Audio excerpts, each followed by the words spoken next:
This is All India Radio Shillong, the Northeast News Bulletin read by Sandeepan Chakravarti. Voting has begun in 116 parliamentary constituencies under the third phase of general elections today.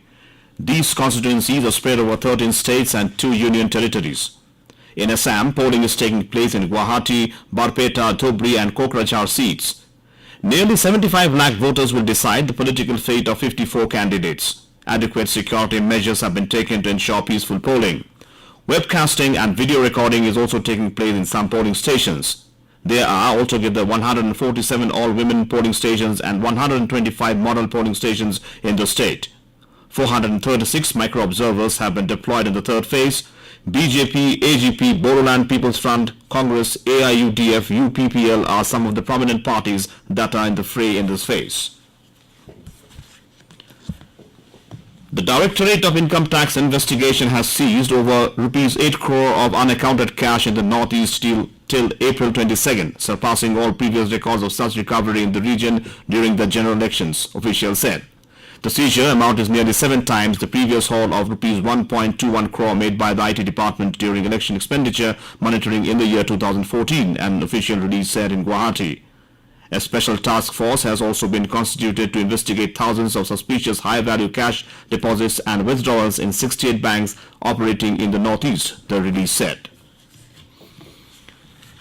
Election Commission of India on Monday announced that repolling in 18 booths in Arunachal Pradesh will be held on April 27th. The Commission has void the polls held in these polling stations on April 11th due to reasons such as malfunctioning of EVMs and other procedural errors. The 18 booths are under 4 Legislative Assembly constituencies in Kurunkume district.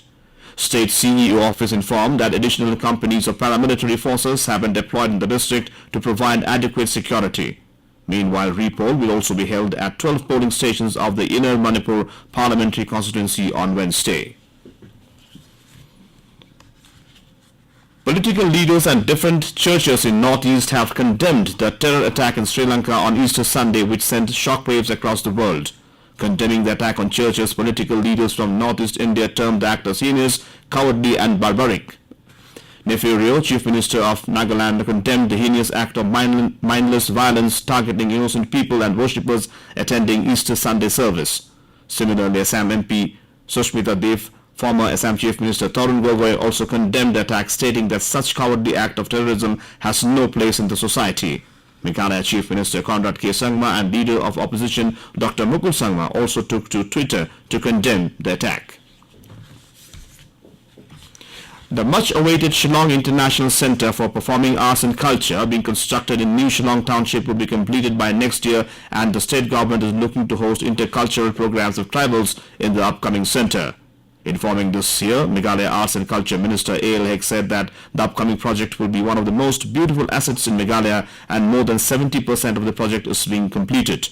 The government is also keen to host similar cultural exchange programs for the tribals from across the world when the state would host the National Games in 2022. The project, with a cost of 151 crores, has been sanctioned by the Ministry of Donor. The Border Security Force in Meghalaya have arrested as many as 13 cattle smugglers in 2 instances of cattle smuggling in the last 1 week. BSF troops deployed at Jatrakona in South Garo Hills arrested 4 smugglers when they were trying to smuggle cattle in a vehicle. BSF sleuths also seized the vehicles in which cattle were being smuggled.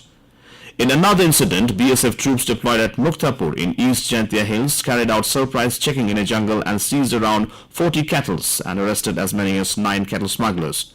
A BSF statement said that sudden smuggling of cattle along the international border with Bangladesh have started after a year, and BSF has alerted its personnel to be more vigilant. And with that, we end the Northeast News Bulletin from All India Radio Shillong. Have a nice day.